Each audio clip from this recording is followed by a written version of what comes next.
बिस्मिल्लाहिर्रहमानिर्रहीम। अस्सलाम वालेकुम नादरीन, आप यूट्यूब चैनल देख रहे हैं। मैं इमरान खान हूँ। अब तक की जो सूरत हाल है वो मैं आपके सामने रखता हूँ। सूरत हाल डोनाल्ड ट्रंप को शायद समझ नहीं आई। यानी जंग के हवाले से इन्होंने जंग तो शुरू कर दी, मगर जंग के नताइज क्या होंगे इस बारे में अंदाजे और तखमीने गलत साबित हुए। वाइट हाउस और डोनाल्ड ट्रंप एडमिनिस्ट्रेशन के अंदाजे बिल्कुल ही गलत साबित हो गए हैं। कुछ रिपोर्ट्स के मुताबिक इसराइली इदारों ने या इसराइल की जानिब से यकीन दिलाया गया था अमेरिका को कि ख़मेनी के बाद ईरानी घुटने टेक देंगे और उसके बाद हम रजीम चेंज कर सकेंगे, सूरत हाल बड़ी कंट्रोल में आ जाएगी। लेकिन ऐसा हुआ नहीं, बल्कि मामला उसके बरक्स हो गया। ईरान ने उसके बाद ज़्यादा बुरी तरह अटैक शुरू कर दिए और बहुत बड़े पैमाने पर किए। मैं आपको बताता हूँ कि आगे क्या हुआ। अमेरिका का बहुत बड़ा जंगी नुकसान हो गया है और ये अमरीकी तारीख के अंदर बदतरीन टाइम चल रहा है। अगर आप ये देखें, ताकत का मुवाजना करें तो इस नुक्ता नज़र से अमेरिका कोई रशिया के साथ या चाइना के साथ नहीं लड़ रहा या कोई बहुत बड़ी ताकत के साथ नहीं लड़ रहा। ना उसकी लड़ाई इस वक्त कोरिया के साथ है। अमेरिका लड़ रहा है ईरान के साथ, जिसके पास अपनी कोई एयरफोर्स भी नहीं है। लेकिन जो नताइज हैं वो बहुत भयानक है। अमेरिका के अंदर भी एहतजाज शुरू हो गया है ईरान के ऊपर हमला करने की वजह से। तो अलग अलग तरह के लोग हैं। अमेरिका में डेमोक्रेसी है, वहाँ पर आप एहतजाज कर सकते हैं, अमेरिका के हक़ में भी, अमेरिका के ख़िलाफ़ भी। तो वो पाकिस्तान जैसी सूरत हाल वहाँ पर नहीं है, तो वहाँ पर भी इस वक्त एहतजाज हो रहा है। आयतुल्लाह ख़मीनी की एक हिकमत अमली जो है उनकी शहादत से पहले वो बड़ी काम आई ईरान के। उन्होंने ये हुक्म दिया था कि तमाम जो अहम लोग हैं वो अपने चार चार जानशीन मुकर्रर करें और वो ये बताएं कि मेरे बाद अगर कुछ हो गया तो ये ज़िम्मेदार है, इन्हें कुछ हो गया तो फिर फ़लाँ ज़िम्मेदार है, और अगर उन्हें कुछ हो गया तो फिर फ़लाँ ज़िम्मेदार है। और जो लोग भी जिस वक्त ड्यूटी पे हों वो अपने अगले जानशीन इसी तरह मुकर्रर करते जाएं ताकि किसी वक्त भी लड़ाई की सूरत में ईरान में क़यादत का फुकदान ना हो। अब ये हिकमत अमली काम कर रही है। हालांकि अमेरिका ने, इसराइल ने बहुत सारी क़यादत कत्ल कर दी, शहीद कर दी ईरान की, लेकिन इसके बावजूद उन्हें मुतबादल लोग मिल जाते हैं जिनके ज़रिए से वो जंग को बढ़ाते चले जा रहे हैं। अब सूरत हाल अमेरिका के लिए मैं आपको कह रहा था शर्मिंदगी वाली है। वो इसलिए कि कुवैत में अमरीकी तैयारी गिर गए हैं। अमेरिका ने जो अब तक तस्लीम किया है वो तादाद 3 है। 3 F-15 तैयारे अमेरिका के, बड़े शानदार तैयारे हैं, जैसे कि डोनाल्ड ट्रंप कहते थे कि ब्रांड न्यू ब्यूटीफुल प्लेन्स। तो इसी तरह जो अमेरिका के ब्रांड न्यू ब्यूटीफुल प्लेन्स हैं वो वहाँ पे कुवैत में गिर गए। अब इसमें अलग अलग तरह की इतला आ रही है। शुरू में ये दावा किया गया क्योंकि रशिया ने सबसे पहले ये खबर दी थी, रूसी मीडिया ने बताया था, उन्होंने इंटरसेप्ट कर दिया था कि कुवैत में अमरीकी लड़ाका तैयारे गिर गए हैं। पहले एक तैयारे का पता चला, फिर पता चला कि ज़्यादा तैयारे गिर गए हैं, लेकिन अभी अमेरिका ने तस्दीक की है कि उनके 3 तैयारे गिरे हैं। इससे ज़्यादा अमेरिका अभी मान नहीं रहा। जबकि जो ईरान है उसका दावा यह कि उन्होंने ज़्यादा नुकसान किया है। अब ये तैयारे गिरे कैसे, ये सवाल पैदा होता है। कुवैत की जो वज़ारत दिफा है उन्होंने ये कहा कि सुबह के वक्त अमेरिका के मुतअद्दिद तैयारे गिरकर तबाह हो गए। अब ये कुवैत की वज़ारत दिफा के तर्जुमान की जानिब से ये सोशल मीडिया पे बताया गया कि मुतअद्दिद अमरीकी फ़ौजी तैयारे गिरकर तबाह हो गए हैं। इसमें यह नहीं बताया गया कि कितने तैयारे गिरकर तबाह हुए। अब अमेरिका ने तो 3 कहा है, इंडिया भी नहीं मानता उनके कितने गिरे। तो जिनके गिरते हैं वो ज़्यादा तो मानते नहीं है, लेकिन 3 तैयारे तो माने हैं। उसके अलावा कुछ 6 पायलट हैं और उनमें से 3 पायलट्स को उनकी तस्वीरें भी आ गई हैं जिनको कुवैत की आवाम ने पकड़ लिया। बल्कि डंडे के बलबूते पे एक कुवैती शख्स ने डंडा हाथ में पकड़ा हुआ है और उसने काबू कर लिया एक अमेरिकन पायलट को और गाड़ी की डिक्की में उसको ढाला हुआ है अमेरिकन पायलट को। ये वीडियोस भी आ गई हैं। तो इस किस्म की चीज़ें जो हैं वो अब सोशल मीडिया पे हर तरफ वायरल। ये जो अवाम है अरब ममालिक के, इनकी जो वीडियोस आ रही हैं या जो चीज़ें हम देख रहे हैं उसमें ऐसा दिखाई देता है कि अवाम साथ खड़े हैं। उनकी हमदर्दियाँ अमेरिका और इसराइल के साथ नहीं है, बल्कि उनकी हमदर्दियाँ ईरान के साथ हैं। ये बड़ी हैरत अंगेज़ चीज़ है कि जो अरब हुक्मरान हैं उनकी हमदर्दियाँ ईरान के साथ वैसे नहीं हैं। वो सपोर्ट कर रहे हैं अमेरिका को और इसराइल को, और अड्डे भी उन्होंने दिए हुए हैं। लेकिन जो अवाम है वो बिल्कुल एक अलग तरह सोचती है। अब वो ये सोचते हैं कि जनाब हम ईरान के साथ खड़े होंगे बजाय इसके कि हम इसराइल के साथ खड़े हो जाएं या अमेरिका के साथ खड़े हों। तो ये फ़र्क तो है। कुवैत में अमरीकी सफारत खाना जो है उसके ऊपर भी हमला हुआ है। अब ये जो अमरीकी तैयारे गिरे इस पर अमेरिकन मौक़िफ़ भी आया।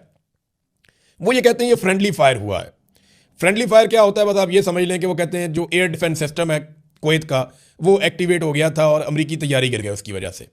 जबकि कुछ मीडिया सोर्सेज ये कह रहे हैं कि ये ईरान ने किया। ईरान ये कैसे कर सकता है? ईरान के पास ज़मीन से फ़िज़ा में मार करने वाले हथियार तो हैं, उनकी अपनी एयरफोर्स तो नहीं है, लेकिन ज़मीन से फ़िज़ा में मार कर सकते हैं। इससे पहले भी उन्होंने दावा किया था कि उन्होंने कुछ ड्रोन्स गिराए हैं। लेकिन ये चीज़ें, क्योंकि जंग में सबसे पहला कत्ल जो होता है वो सच का हो जाता है, तो दोनों तरफ से झूठ बोलने की कोशिश की जाती है, अपने नुकसान को कम और दुश्मन के नुकसान को ज़्यादा दिखाया जाता है। और ये सूरत हाल अभी चल रही है, अभी तक चल रही है। नाज़रीन, मैंने जैसा कि कहा कि अमेरिका के अंदाजे गलत साबित हो गए, उसका एक वादे सबूत यह है कि अमेरिका से कोई मुज़ाकरात नहीं होंगे, ये ईरान ने कह दिया है। देखिए, ईरान के ऊपर बड़े खौफनाक हमले हो रहे हैं। जो मुख्तलिफ आलमी इदारों की रिपोर्टें हैं या जो मीडिया रिपोर्ट्स हैं या दिफाई तज्जियाकार जो चीज़ें बता रहे हैं डाटा इकट्ठा करके, उनका ये कहना है कि 200 के करीब जंगी जहाज़ों ने ईरान के ऊपर हमला किया और उनकी अपनी कोई ऐसी एयरफोर्स है नहीं। अब ईरान के ऊपर 200 के करीब जंगी जहाज़ों ने हमला किया, इसराइल के और अमेरिका के, और ये हथियारों से लैस थे। 31 सूबों में से 24 सूबों के ऊपर अटैक किया गया और लगभग 1000 मुकामात पे अटैक किया, 1000 हमले किए गए और बहुत बड़े हमले किए गए। इनमें सिविलियन कैजुअलिटीज़ बहुत बड़ी तादाद में हुई हैं। ईरान में बहुत सारे लोग शहीद हुए हैं, बहुत सारे लोग ज़ख्मी हुए हैं, लेकिन आलमी मीडिया वैसे रिपोर्ट नहीं कर रहा। लेकिन जो ईरान की जवाबी कार्रवाई है वो हर तरफ रिपोर्ट हो रही है। अब ऐसे में जब ईरान के ऊपर इतने शदीद और ताबड़तोड़ हमले हो रहे हैं और दुनिया के बाकी ममालिक भी इसके अंदर शामिल होना चाहते हैं, जर्मनी, फ्रांस और बरतानिया के भी बयानात आ चुके हैं, खलीजी ममालिक इकट्ठे हो गए, उन्होंने कहा जी कि हम भी वापस ईरान के ऊपर अटैक करेंगे क्योंकि ईरान हमारे मुल्क के अंदर अमरीकी अड्डों को निशाना बना रहा है। तो ऐसी सूरत हाल में ईरान को मुज़ाकरात की तरफ जाना चाहिए था, लेकिन अंदाजे गलत साबित हो गए। ईरान ने मुज़ाकरात की पेशकश ही मुस्तरद कर दी। यानी डोनाल्ड ट्रंप मुज़ाकरात की तरफ जाना चाहते हैं, ईरान अब मुज़ाकरात की तरफ नहीं जाना चाहता। बल्कि ईरान की वजारत दिफा ने एक स्टेटमेंट जारी किया था जिसमें उन्होंने कहा कि अब यह फैसला हम करेंगे कि जंग कब ख़त्म होनी है, क्योंकि जंग का आगाज़ अमेरिका और इसराइल ने खुद किया था। और आयतुल्लाह ख़मीनी की शहादत के बाद ईरानियों के जज्बात अब किसी और लेवल पे हैं। अब ये ईरान की कौमी सलामती कौंसिल के सेक्रेटरी अली लारंजानी ने अमेरिका के साथ मुज़ाकरात की खबरों की सख्ती से तरदीद करते हुए कहा कि ईरान वाशिंगटन से कोई बातचीत नहीं करेगा। यानी ये अब एक तरफ डोनाल्ड ट्रंप कहते हैं जी बातचीत कर लेते हैं, आ जाओ जौहरी तनाज़े के ऊपर बैठ जाते हैं, हम बातचीत करते हैं, लेकिन वो कह रहे हैं जी हम बात नहीं करते। और देखें, अमेरिका की फ्रस्ट्रेशन बढ़ती जाएगी। मैंने आपको पहले दिन कहा था कि डोनाल्ड ट्रंप को ये सारा कुछ जल्दी रैपअप करना पड़ेगा। वो लंबी लड़ाई का मुतहम्मिल नहीं हो सकता। इससे खलीजी ममालिक का और अमेरिका के इत्तेहादियों का बहुत नुकसान होगा। नुकसान का मैं आपको थोड़ा सा बता देता हूँ कि पूरी दुनिया की जो स्टॉक मार्केट है उसमें भूचाल आ गया। लोगों के अरबों डॉलर डूब गए हैं इस जंग की वजह से। तेल की कीमतें आलमी मंडी में लगातार बढ़ना शुरू हो गई हैं। 10% इजाफा हो गया है गुज़िश्ता 24 घंटों में तेल की कीमतों में, और मज़ीद 20 से 25% इजाफा हो सकता है। जो यूरोपियन गैस है उसकी कीमतों में 28% इजाफा हो गया 24 घंटे के अंदर। और वजह यह है कि गैस की सप्लाई जो खलीजी ममालिक है वहाँ से बंद हो गई है, और 3 जो बहरी जहाज़ हैं उनके ऊपर अटैक हुआ है आबनाए हरमज़ में। और इसके अलावा जो 150 के करीब टैंकर्स हैं जो ऑयल लेकर जाते हैं पानियों में, वो खलीजी पानियों के अंदर साहिलों के ऊपर वो लंगरअंदाज हैं, वो इंतज़ार कर रहे हैं कि हमें मौका मिले तो हम ट्रैवल करें, जबकि ईरान ने आबनाए हरमज़ को बंद किया हुआ है। अब ये सारी चीज़ें ना खलीजी ममालिक बर्दाश्त नहीं करेंगे और आलमी मंडी के अंदर भूचाल आएगा, कारोबार को बहुत नुकसान पहुँचेगा, और जो माली नुकसान है अमेरिका का, यूरोप का, वो बढ़ता जाएगा, हत्ता कि खलीजी ममालिक का भी। ये आबनाए हरमज़ क्या है, ज़रा ये आप तस्वीर देखिए, आपको यहाँ समझ आ जाएगी। ये आपको समंदर नज़र आ रहा है, एक तो खुला पानी है और उसके साथ ये ईरान के और सऊदी अरब के बीच में एक बिल्कुल पतला पानी की एक लाइन है। ये इसका जो कॉर्नर है इसको आबनाए हरमज़ कहते हैं। यहाँ पे एक तरफ ये ओमान है और दूसरी तरफ ये ईरान है, और ये वो रास्ता है जो लगभग 35 मील चौड़ा है, बस इतना फासला यहाँ पे रह जाता है। इसको अगर बंद कर दें तो दुनिया की जो तेल की सप्लाई है उसका 20% ख़त्म हो जाता है। फिर गैस की सप्लाई इसके अलावा वो भी ख़त्म हो जाती है। अब ये कौन कौन से मुल्क मुतासिर होते हैं इससे? इराक, ईरान, सऊदी अरब, बहरीन, कतर, कुवैत और यूएई। ये सारे ममालिक जो हैं इनकी जो पेट्रोलियम की तजारत है वो 90% इनकी रुक जाती है अगर आबनाए हरमज़ को बंद कर दिया जाए तो ईरान ने दबाव के तहत आबनाए हरमज़ को बंद कर दिया है और अब वो मिसाइल दाग रहे हैं बहुत तेज़ी से। आबनाए हरमज़ की बंदिश से एक दबाव पैदा हो रहा है। अगर ये लड़ाई मज़ीद बढ़ती है और मज़ीद जगहों पर इसके असरात जाते हैं तो तेल की सप्लाई मज़ीद मुतासिर होगी और दुनिया पूरी के ऊपर इफेक्ट आएगा।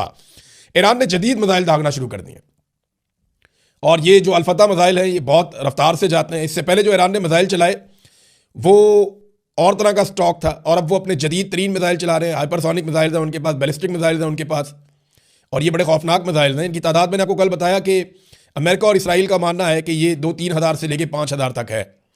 तो ये बहुत बड़ा ज़ख़ीरा है मिसाइलों का, और ये किसी भी मुल्क को पूरी तरह तबाह करने की सलाहियत रखता है, या उनकी दिफाई सलाहियत को, या बहुत सारी उनकी बिल्डिंगों को, या माली नुक्ता नज़र से उनको बहुत बड़ा नुकसान पहुंचाने की सलाहियत रखता है। पूरे शहरों को ये मलियामेट कर सकता है, मिसाइलों का इतना बड़ा ज़ख़ीरा। तो ईरान जो है वो अभी इनको दाग रहा है। ईरान ने अब तक कहाँ कहाँ पे अटैक किया है, कितने मुल्क ऐसे हैं जिनकी फैसिलिटीज़ पे ईरान ने अटैक किया, ये बहुत अहम डाटा है। 11 ममालिक हैं जहाँ पे अमरीकी, फ्रांसीसी और बरतानवी एसेट्स को या मिलिट्री असासों को ईरान ने निशाना बनाया। इसराइल पे तो वैसे ही अटैक किया हुआ है। सऊदी अरब में, यूएई में, कतर में, कुवैत में, उर्दन में, इराक में, बहरीन में, ओमान में, शाम में, तराबलस यानी साइप्रस, यहाँ पे तराबलस जो है साइप्रस ये बरतानिया की जगह है, तो आप बरतानिया समझे इसको। तो यहाँ पे अभी तक ईरान ने लगातार अटैक किए। ईरान का एक बहुत बड़ा दावा सामने आया क्योंकि अमेरिका ने ये कहा जी उनके 3 फौजी अभी तक मारे गए हैं और काफ़ी सारे ज़ख्मी हुए हैं, लेकिन 3 फौजियों के अमेरिका ने ये कहा कि 3 फौजी हमारे, जबकि ईरान की तरफ से जो दावा सामने आया वो ये है कि 560 अमरीकी फौजी हमने मार दिए।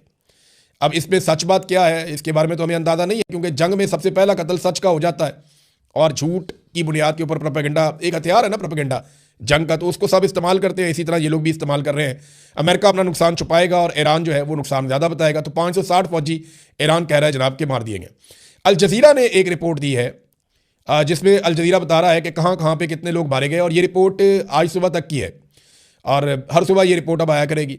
लबनान के अंदर, इराक के अंदर, ईरान के अंदर जहाँ पे जानी नुकसान हुआ है, 555 अफराद ईरान के अंदर सुबह तक जो है वो जाँ बहक हुए हैं। इनमें बच्चियाँ मासूम स्कूलों की थी।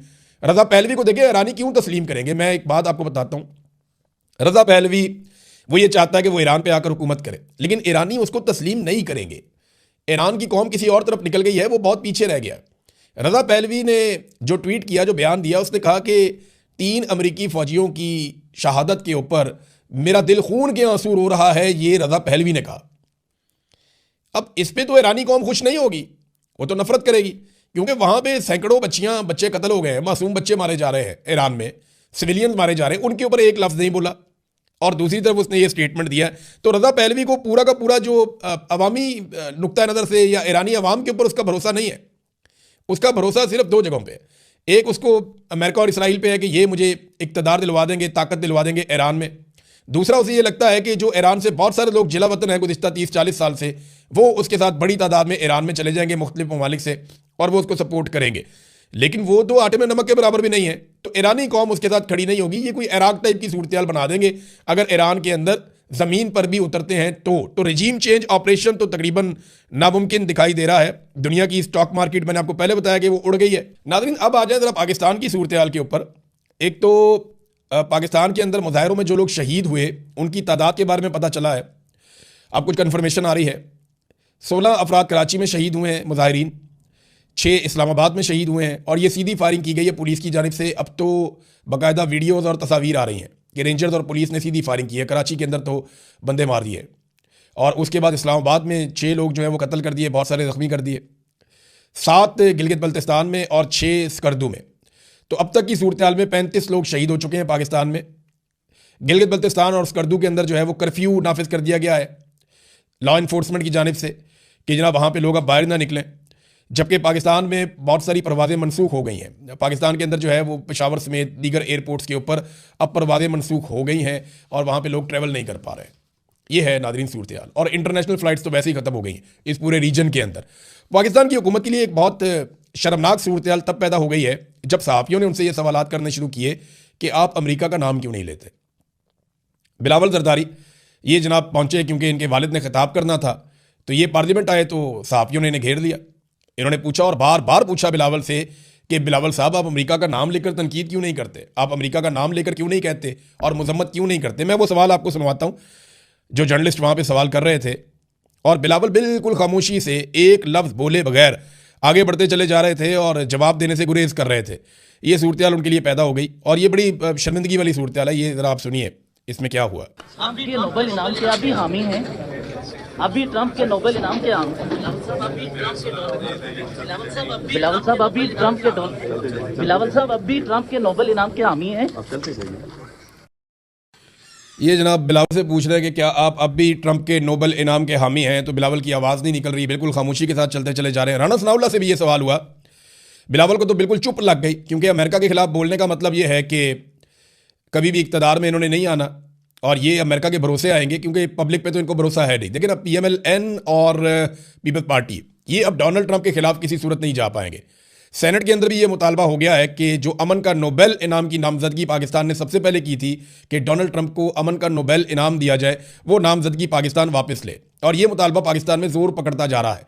तमाम मुजाहिरीन भी ये कह रहे हैं, तमाम मुखालिफिन भी ये कह रहे हैं, और ईरान जंग के हवाले से लोगों का ये मानना है कि अमेरिका ने अमन व अमान को ख़राब किया है, लिहाजा पाकिस्तान ने जो डोनाल्ड ट्रंप के लिए अमन के नोबेल इनाम के लिए नामजदगी की है वो नामजदगी वापस ले ले। अब बिलावल से बार बार पूछा, लेकिन बिलावल को बिल्कुल चुप लग गई और वो बोलने से बिल्कुल कासिर रहे। राणा सनाउल्लाह से पूछा तो उन्होंने कहा जी हमने तो सूरत हाल की मजम्मत कर दी है। देखिए, सूरत हाल की मजम्मत की है, जिम्मेदार की मजम्मत नहीं की कि ये सूरत हाल पैदा किसकी वजह से हुई और कौन इसके लिए जिम्मेदार है। इस पर पाकिस्तान ने किसी किस्म की कोई बात नहीं की। तो नाजरीन, ये है अब तक की सूरत हाल। एक और ख़बर है इमरान खान साहब का केस, और इस हवाले से कि उनको अस्पताल में शिफ्ट किया जाए, इस हवाले से कि उनको बेल दी जाए। ये मामलात इस्लामाबाद हाई कोर्ट में चल रहे हैं। सुप्रीम कोर्ट ने तो हाथ खड़े कर दिए, और अब कल का दिन बड़ा इंपॉर्टेंट है। मैं अगले वीलॉग में आपको बताऊंगा तफसील से, बाकी खबरों के साथ साथ ये भी कि इस्लामाबाद के अंदर हाई कोर्ट में इमरान खान साहब का केस कल के दिन के लिए लग गया है, और इसमें क्या पेशरफ्त हो सकती है, क्या वाकई इमरान खान साहब को अस्पताल शिफ्ट किया जा सकता है। हाँ, एक और बड़ी खबर जो मैं मिस कर गया, और ये वाकई बहुत बड़ी खबर है कि सऊदी अरब ने एक गिला किया। एक तो अरामको दुनिया की मशहूर तरीन और बहुत बड़ी एक साइट है, रिफाइनरी है, ऑयल रिफाइनरी, सऊदी अरब में आर्जी तौर पे बंद कर दी गई है। उसके ऊपर भी एक अटैक हुआ है, लेकिन ईरान ने यह कहा है कि यह अटैक हमने नहीं किया। दूसरी एक और बात यह है कि सऊदी अरब ने एक गिला किया है अमेरिका से, और ये बहुत बड़ा गिला है। सऊदी अरब ने कहा कि अमेरिका अपने पूरे हथियारों के साथ एयर डिफेंस सिस्टम को इसराइल ले गया, और उसने इसराइल की प्रोटेक्शन की है, और हमें ईरानी मिसाइलों के सामने अकेला छोड़ दिया। ये सऊदी अरब ने गिला किया अमेरिका से। तो ये तो बात ठीक है। देखें, जब भी कभी अमेरिका को इंतखाब करना पड़ेगा किसी एक दोस्त का, किसी एक सज्जन का, तो डोनाल्ड ट्रंप हमेशा इसराइल का इंतखाब करेंगे, क्योंकि डोनाल्ड ट्रंप ने कभी भी झूठ इस तरह बोला नहीं है। डोनाल्ड ट्रंप खुलकर बात करते हैं, साफ बात करते हैं। डोनाल्ड ट्रंप कहते हैं मेरा इसराइल सबसे बेहतरीन दोस्त है और मेरे सबसे अच्छे ताल्लुकात उसके साथ हैं, और मैं इसराइल को महफूज बनाना चाहता हूँ। उन्होंने कभी लगी लिपटी रखी नहीं है। तो अरब ममालिक को यह बात खुद समझनी चाहिए थी कि उनकी प्रायोरिटी हमेशा इसराइल रहेगा। तो सऊदी अरब का ये गिला तो जायज़ है, लेकिन गिला क्या, आपको पहले सोचना चाहिए था कि इसराइल ही उनकी प्रायोरिटी रहेगा। American air defence system Israel को प्रोटेक्ट कर रहे हैं, और सऊदी अरब का गिला है कि हमें प्रोटेक्ट नहीं कर रहे। बाकायदा ये खबर अब छप चुकी है। अब तक के लिए इतने, अपना ख्याल रखिएगा, अपने इस चैनल का भी। अल्लाह हाफ़िज़।